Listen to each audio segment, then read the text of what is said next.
back to the studio tonight. So tonight I thought we would just do a little quick sketching. Again, the subject that I'm going to do is my hometown. I will show you a picture that I'm going to sketch, but I want to encourage you to get out and sketch your hometown. It's a lot of fun. I do these kind of so you can see how I do it, and kind of to give you some encouragement and show you how you can do it to get out and do your own town. I am in the studio tonight. I'm not on location. I wish I could be, but it is going on, I don't know, 9:30 at night. It's a little dark here. So this is where we're at. I live in a little town on the ocean. We've got a big rock in it here and a little harbor. I've just quickly sketched it out. I put a little sailboat in there, and we're going to go with it and see what happens. I have got my studio palette with me tonight. This is the one I'm going to use. This has all of the colors I like in there. And of course, with that hanging up, I've got my color chart right there. Let me put that back so I can reference that. And I think we are just going to kind of throw some colors on here and have fun with it tonight. Trying to get organized a little bit. Here we go. I am going to just wet my sky a little bit. I should say I'm using, I don't know what this is. This is a Winsor & Newton University brush. This was probably one of the first brushes I ever bought when I lived in Long Beach, California. I went down to a local university there and I said, hey, I want to start watercolor painting. What do I need? And the guy said, you need to buy this and buy that and buy that. And for whatever reason, I listened to him, for good or for bad. And these were the brushes he suggested. And I have to say, I do really like these brushes. I've never been upset about that. So I got my paper wet. I'm using just a simple multimedia paper. It's got a smooth finish on it. It's very much like Bristol paper. It's like a hot press paper. If you use hot press, there's no real grain to it. There's no real hold on one second. I need to get a towel to tap my brush off with. There's no real grain to it. There's no pitting. There's no holes in it. Holes, not holes. Divots. God, I can't think of the right word right now. But let's just say it's a really smooth piece of paper. And you can see when it goes on, there's nothing stopping this from just running all the way out. So I'm going to let this go down, my sky go just down below, I guess, the horizon line.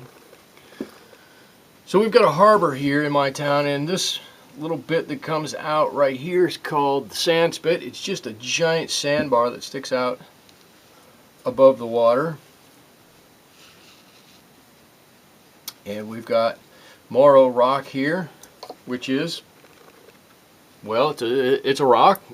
It's a giant rock that sticks out of the water. It's actually a cap to an extinct volcano, and we use it as an attraction here in my town. You come, everybody sees the Morro Rock. You can see it from everywhere around here. Everybody knows it. Alright, I'm getting close into my shoreline here. I'm just painting kind of from the top down. My sky is probably a little too dark up here. Probably should go back in and try to take a little bit of this off and lighten that up a little bit. This is just a sketch. I think it'll be fine. We're not going to worry about it. And I don't want to come down into my water a little bit. I wanted to have a little bit of blue somehow. I got a little bit of purple in my blue, it looks like. Not going to worry about that. We're just going to let this go in here, and I'm using a little bit of that sky color in there also. And I'm going to let this come down right to my shoreline. I'm going to use a little bit of burnt umber here with my Payne's gray. I don't want that to go out too far. There we go. I'm just throwing this on nice and loose. We're going to come back and do some other stuff on this, so we're not going to worry about it too much right now. See, I know I've got a little bit of shoreline and extents. Oh, not shoreline. That's not the right word. I don't know what I'm talking about. It's a little bit of the bottom of the bay there, I guess. This part of the bay is very shallow, and when the tide goes out, you can just see. You could walk out if you could walk out. You could walk out quite a ways. Of course, you can't walk out because you get all muddy and nasty and sink down into the shoreline here. So we're not going to do that. But you could, if you could walk on top of it. All right, I'm going to come back. I think my sky is just dry enough up here. I've got my shoreline here. That's pretty good. I'm going to go up here and paint Morro Rock. Just going to use a mix of yellow ochre and burnt umber here. There we go. Just dropping in a little bit of color. I'm going to just tap in a little bit of sap green in there. There are some things growing on the rock, some plants, some mosses, all kinds of good stuff growing on there. Put a little blue on this side. We got some shadow over there. A little bit of extra green. And yes, I'm just dropping this on without too much care. I don't want it to look like I've forced any color on there. I do want it to be a little haphazard. If it's a little bit haphazard, I think it's going to look just a little bit more natural than if I force some of the paint on there. I'm going to drop in just a little bit of yellow, maybe to lighten up just a little bit here. And a little bit of blue for some shadow over here. And I think my rock is about done. I'm going to mix a little bit more of my yellow ochre. I should have been doing this like this the whole time. A little bit more of my yellow ochre. That's going to be my sand that comes out underneath here. Just going to make a little line on this side. It's pretty thin where it passes before the rock. And not much goes on right there, but on this side where the sand spit comes down, we do have a bit of color, so I'm just going to drop in some color. Sap green will go good in there. Some of my blue from the sky will probably go pretty good in there.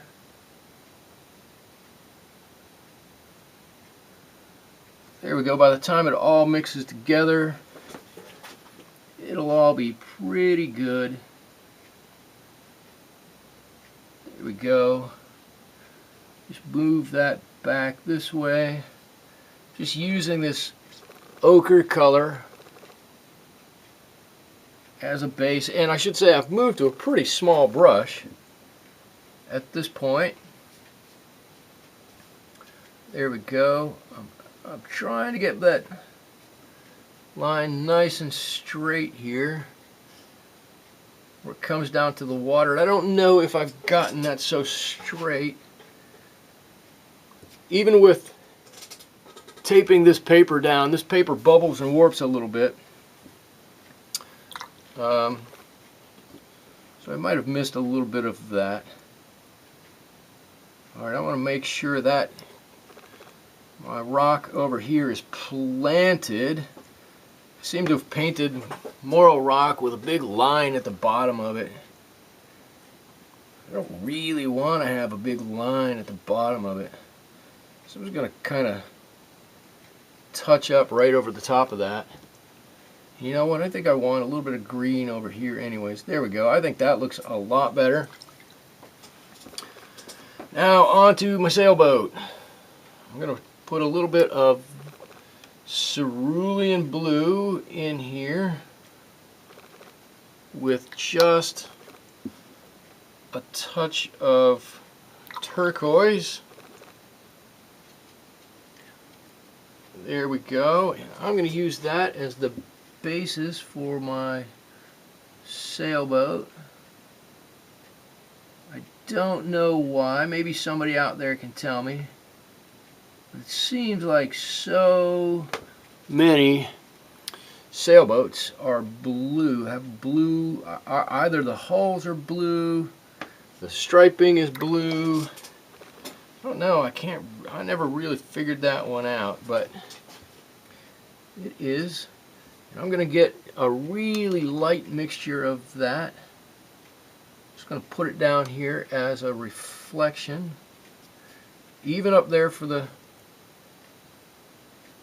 there we go, even up there for the sail, which we haven't done yet. Looks like I've gotten a little bit of sky color in there. I'm just going to work just a little bit of that out. I don't need to get all of it out of there. Just a little bit, because we're going to come back in. A little bit of ultramarine. We're going to paint just a little bit of shadow on our sail. Just on one side of it there. Maybe just a touch back here. And a little bit of our yellow ochre for the cabin on this boat. Maybe we'll put a little bit of yellow on that sail. It's reflecting a little bit of the surrounding color. There we go. We don't need to put on a lot of color. We're not trying to hammer home the shape of this too much. We just want to give the indication that maybe that sail is lufting out a little bit. Maybe you can't quite see it. I'll drop in just a little bit more color. There we go. And I'm going to drop in just a few indications. All the blues that I have on my palette here. Just a few indications of some wave marks. Some a little bigger, some a little smaller. There we go. I'm going to go back to my big brush now. I'm going to get a little bit of, I don't know what this is, transparent orange oxide and a little bit of sepia. You can see me mixing it right in the corner here. And I'm going to turn my brush on the side and just try to, I got too much on there, just try to barely touch some of that color on there. Maybe I can do it like that, just a little better. What I want to do is get a little bit of texture on there without making, there we go, that's better, without making brush marks on there. I want just, because that's going to be our shoreline right there. Maybe I can get a little darker in there. Actually, I don't think that's too bad right there. I think what I want to do, I don't know why I want to do this. I feel like I got just a big dead space right on here. I want to fill it up with a little more wave action. That's fine. Now we're going to be brave a little bit. Going to get a mixture of sap green. Here we go. Here's my palette. A little mixture of sap green and olive green, nice and dark right here. Because we are going to paint some pine trees. We've got Morro Rock on this side. Kind of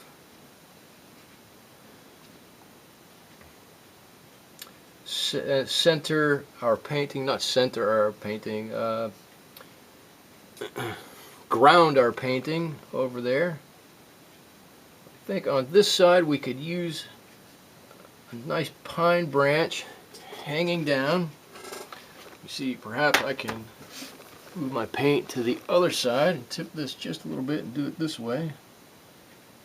And I'm not trying to get a perfect pine branch. This is just a quick study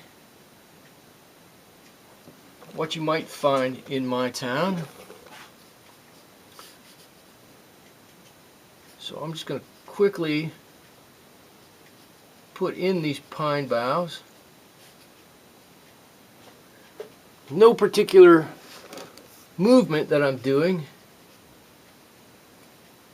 I just know that they have little branches that come out. You can have one that comes down this way, and a number of little bits that come off of them. If you're from a place and you have the big white pines or ponderosa pines, you get those nice long needles on there. We don't really get those. Ours have more of a bushy, curly end, or at least the ones down here by the waterfront. And I'm trying to represent that by a series of lines and dashes and dots, I guess you could say, is what I'm doing over there. It's going to hang way down. We're going to cover some of this up, and we're gonna like it. So you're growing up, I would not want to eat something, or I didn't like something. My mother would always tell me, "What are you talking about? You're not going to eat that. You love that." I would look at it and I go, "I do? Maybe I do like it. I don't know." And then I'd end up trying it, and half the time I would like whatever it was. So I try that with my son. Sometimes it works, sometimes it doesn't. There we go. Yes, it looks like a mass of needles out here. Sometimes that's what it looks like. Actually, I'm going to get my little bigger brush, fill in a little bit more over here. I want this to be a little bit more solid in this corner. There we go, something like that. Maybe not quite that solid. Pull that out just a little bit. You can still see some of the details there. There we go. And I don't know, I think that's just about done. That pretty much reminds me of walking down to the end of the point, sign my name, walking down to the end of the point and looking out. There's a nice beach right here. The golf course would be on this side of the road, and it's a typical scene you would see here every day. So I hope you enjoyed this little painting, a little sketch of my town. I hope it encourages you to get out and sketch your town, or at least to get a picture of your town and do a sketch of it in your studio or wherever you do your painting. If you like this, give a like to my video, share it, give it to anybody you think would enjoy it. Subscribe to my channel. I would love to see you back here painting in the studio with me again. And thank you. Have a good night. Bye-bye.